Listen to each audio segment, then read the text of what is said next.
जय श्री कृष्णा। कैसे हैं आप सब लोग। वाणी, आपके बोलने का तरीका। आपने नोट करा होगा कि कुछ लोग देखने में अच्छे नहीं होते, लेकिन जब वो बोलते हैं और मीठा बोलते हैं तो बहुत अच्छा लगता है। वहीं कोई लोग ऐसे भी होते हैं जो बहुत सुंदर होते हैं, बहुत आकर्षित होते हैं, लेकिन जब वो बोलते हैं तो बहुत बुरा लगता है और हर्ट हो जाते हैं और मतलब मन नहीं करता उनसे बात करने का। वाणी का इतना महत्वपूर्ण योगदान होता है हमारे जीवन में कि हम किसी को भी, किसी दुश्मन को भी अपना बना सकते हैं और दुश्मन को दोस्त बना सकते हैं। इतना ज़्यादा प्रभावित होता है। अब वाणी आप बोलो, अच्छी बोलो, और साथ में हम कहते हैं ना सत्य बोलो।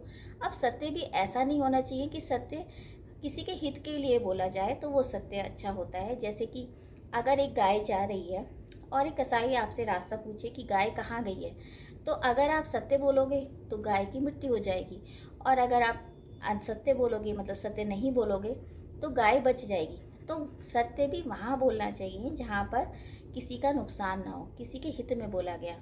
तो गीता में भी जैसे भगवान कृष्ण ने कहा है कि सत्य किसी के हित के लिए बोला जाए तो बहुत अच्छा होता है। अब बहुत से लोग कुछ भी बिना सोचे समझे कुछ भी बोल देते हैं। गुस्से में कहते हैं ना कि ये तो कुछ भी बिना बोले बोल, मतलब बिना सोचे बोल देते हैं, और जिससे किसी को दुख हो जाता है और वो परेशान हो जाता है कि इससे मैंने बात ही क्यों करी। एक स्टोरी लेते हैं। एक बार एक महिला फ़्लाइट का वेट कर रही थी, एयरपोर्ट पर बैठी थी, अपने प्लेन का वेट कर रही थी। तो आधे घंटे के करीब उसके मतलब इंतज़ार करना था उसको। तो सोचती चलो एक बुक ले लेती हूँ और एक चिप्स का पैकेट ले लेती हूँ। चिप्स का पैकेट लेके और बुक लेके वो पढ़ने लगी। बराबर में एक व्यक्ति बैठा हुआ था, तो पढ़ते पढ़ते वो चिप्स अपना खाने लगी। बराबर में बीच में रखा उसने और अब खाने लगी। अब वो ही एक जो बराबर में व्यक्ति था, उसके पड़ोस में बैठा हुआ था, उसने भी उसी पैकेट में से चिप्स खाने स्टार्ट कर दिए। अब महिला को लगता है कि मतलब मैं लेके आई हूँ और मैं पढ़ते पढ़ते बिजी हो गई हूँ, तो ये तो मेरे में से ही खाया जा रहा है।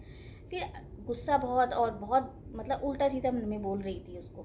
उसके बाद एक चिप्स पड़ी होती है उसमें पैकेट में, तो वो सोचती है कि अब देखती हूँ ये करता क्या है। तो वो क्या करता है व्यक्ति, उसको आधा आधा तोड़ के आधा खुद खाता है और आधा महिला के लिए छोड़ देता है।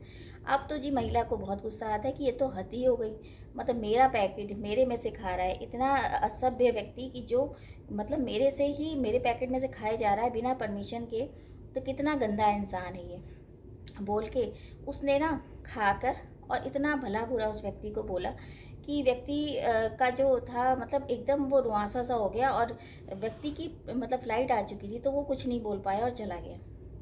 महिला भी बहुत गुस्से में बन-बना के अपना प्लेन पे बैठती है। तो जब बैठती है तो वो पर्स खोलती है तो देखती है अरे वो चिप्स का पैकेट तो उसके पर्स में पड़ा है। यानी कि उस व्यक्ति के चिप्स के पैकेट में से महिला खा रही थी, वो नहीं खा रहा था।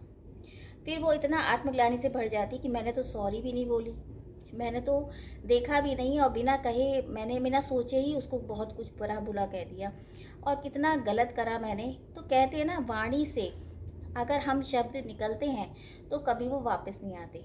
तो हमेशा सोच समझ के बोलना चाहिए, कंट्रोल करना चाहिए अपनी ज़बान पर कि हम किसी को क्या बोल रहे हैं। पहले सोचें समझें, गुस्से में बेवजह किसी को कुछ नहीं कहना चाहिए। उससे क्या होता है कि कभी कभी ऐसी सिचुएशन आ जाती है कि हम बोल देते हैं और ज़िंदगी भर पछताते हैं कि हमने ऐसा कहा क्यों। उसमें संयम होना चाहिए।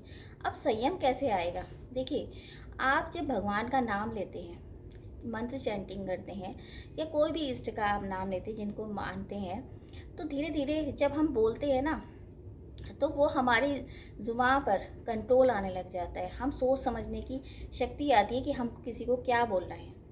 तो हमेशा हरि नाम, ईश्वर का नाम हमेशा बोलते रहिए।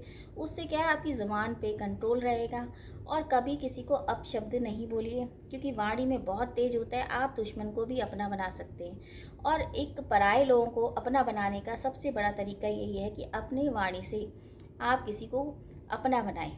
मतलब अपनी ज़ुबान को इतना मीठा करिए ताकि दूसरे आपकी तरफ आकर्षित हों और आपका वेट करें कि अरे ये आएंगे और इनसे बात करेंगे। तो इस तरह से आप अपनी ज़बान को मंत्र चैंटिंग करिए।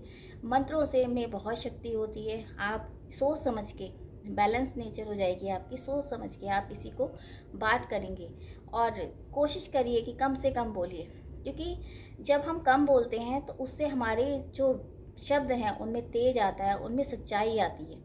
तो कोशिश करिए कम से कम बोलिए और बिना सोचे समझे किसी को कुछ भी मत बोलिए, क्योंकि पता नहीं कब क्या आपको आत्मग्लानि से भर जाए, आप किसी ऐसे को ऐसा कुछ बोल दें तो कहते हैं ना, शब्द निकल गया तो अब वो वापस नहीं आएगा। तो इस तरह से आप अपनी वाणी में इतना तेज लाइए। और बाकी बुद्ध से रिलेटेड आप उपाय करिए, क्योंकि बुद्ध जो है डायरेक्ट संबंध उसका आपकी वाणी से होता है। और कोशिश करिए कि हरि नाम का जाप करिए। जय श्री कृष्ण।